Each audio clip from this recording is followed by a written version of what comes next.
So let's see, I have a decimal number like this, which is base 2, and I want to convert it to something base 10. How do I do that? So we will learn that today. I will talk to you about first the concept behind it, and then we will talk about how we convert it. Now think about a number 374. What is this number? This number is basically 300 plus 70 plus 4, right? Or in other words, I can write it down at 3 times 10 square, because 100 is a square, plus 7 times 10 to the power 1 plus 4 times 10 to the power 0, right? So what in the world is that? So we know that this is 374 base 10. So each digit has a different place value because of the base. So it is multiplied by base second power, multiplied by base first power, multiplied by base 0th power. So what we do is, starting from the right side, as we move across digits, each digit has a base value, and which is raised to the power of 1 less than the digit's position.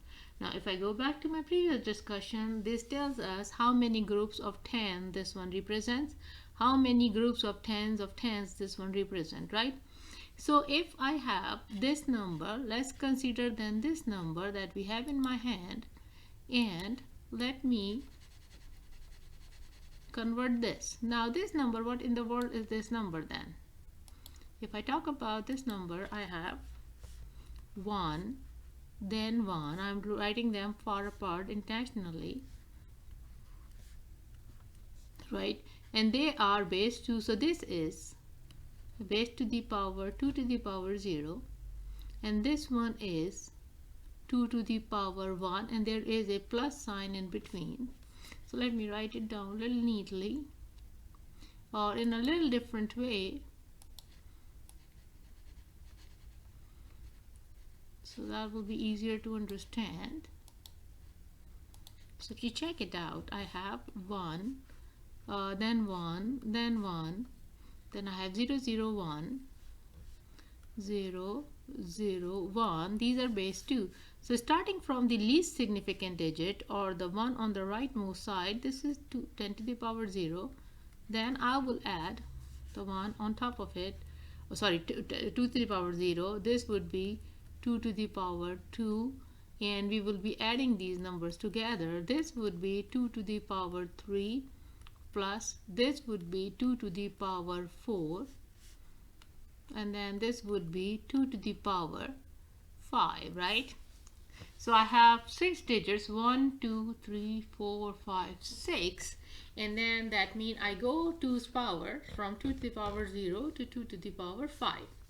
So now simplifying that, we can say that 2 to the power 5 is 32, and 1 times 32 is 32.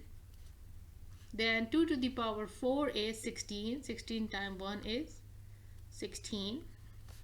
2 to the power 3 is 8, and 1 times 8 is 8. Now 2 to the power 4 is 4. 2 to the power 2 is 4, but we have a 0 here, so that should be a 0. 2 to the power 1 is 2, but it's being multiplied by 0, so that would be 0. And 2 to the power 0 is 1. Anything raised to the power 0 is 1. So 1 times 1 is equal to 1. Now add these numbers together, we get 32 plus 8 would be 40. 40 plus 16 would be 56. And plus 1 is equal to 57 base 10.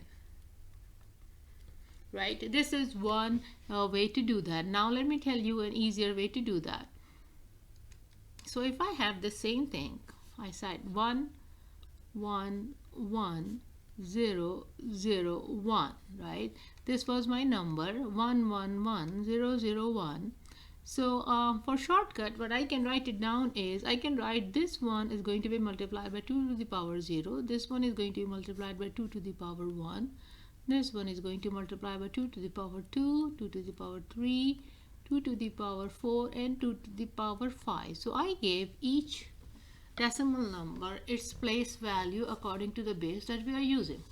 Now one thing that we also know is anything that is multiplied by 0 would be 0, so why bother even calculating them? So what do we get? We get 2 to the power 5 is 32 plus, and then these are the values that we are going to plus together or add together. So we get 32 plus 16 plus 8 plus 1, which would be plus 1, which would be equal to 57 to the base 10. Okay. So that's an easier way. Now an even easier way to do that is this, which I usually do quickly. Now I don't even have to worry about that. Each time, each new value is 2 times the previous value, right? So I will say I will start with the place value or the group 1. 2 to the power 0 is 1, 2 to the power 1 is 2, 2 to the power 2 is 4, 2 to the power 3 is 8, 2 to the power 4 is 16, and 2 to the power 5 is 32. So rather than writing them in powers, I just write down their actual values. Then I will eliminate the ones that we have zeros at, and we will just add up the numbers. So we will just look at their location and add them up. And that is a much quicker way to come up with your answer. So as an exercise, let's have a number. Like I have this number 10010, right? How do we quickly do that? The place value of this would be 1, the place value of this is 2, 4, 8, and 16. We don't care about this, we don't care about this, we don't care about this. We only care about 16 and 2, and 16 plus 2 will be equal to 18 base 10. And that would be much quicker than kind of going through all of the powers and other things. Basically, we are doing the same thing. Now, tell me, if I have these numbers, right, or if I have a number here, this. Now, what is the only difference? The only difference in the numbers is the last digit, right? Now do understand, in all the powers that we use for the place value of 2, we have 1, 2, 4, 8, 16, right? The only thing that can make a number negative is the last digit, right? If the last digit is 1, then we will add the 1, because rest of these values are even numbers, right? If you add a 1 into an even number, it will become an odd number. If you don't add a 1 in a number, that will stay in this kind of number, it will stay the even number. So we can say that this is a we don't care about this, we don't care about this. In this one, we don't care about all of these. So 16 plus 8 is what? 24. 24 plus 1 is 5. So this is 25 base 10, and this is equal to 24 base 10.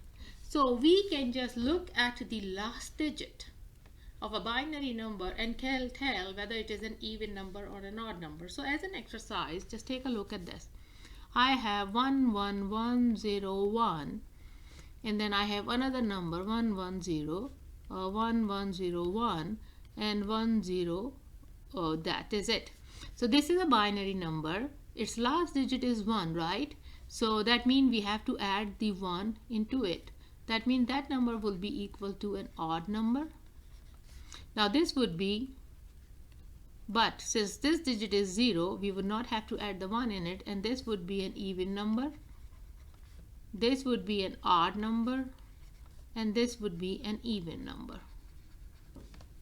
Right, just by looking at the last digit, because that's the only digit that has an odd value, which is 1, right? All the other place values are 2, 4, 8, 16, 32, and onwards. So we have only one last digit that determines whether a number is even or odd, no matter how many numbers we have or how many digits we have. Now, if I take 1, 2, 3, 4, 5, 6, 7, 8, Each digit in a binary number is called a bit, which is sometimes called is a short for binary digit. So that is a binary digit and we call it a bit. Okay, so if you have 8 bits, a group of 8 bits is called a byte. It's an ugly one. Oh, well, let me erase and make it good looking. So a group of 8 digits is called a byte. If you take 8 bits, it becomes a byte. Okay, and then if you take 4 bytes, we call it a word. Now this is the vocabulary that sometimes we use. An interesting thing is if you only group 4 bits, then it is called a nibble. Now in the next lecture, we will discuss the hexadecimal and octadecimal hexadecimal and octal numbers and how they help us represent the long strings of binary numbers in a shorter form.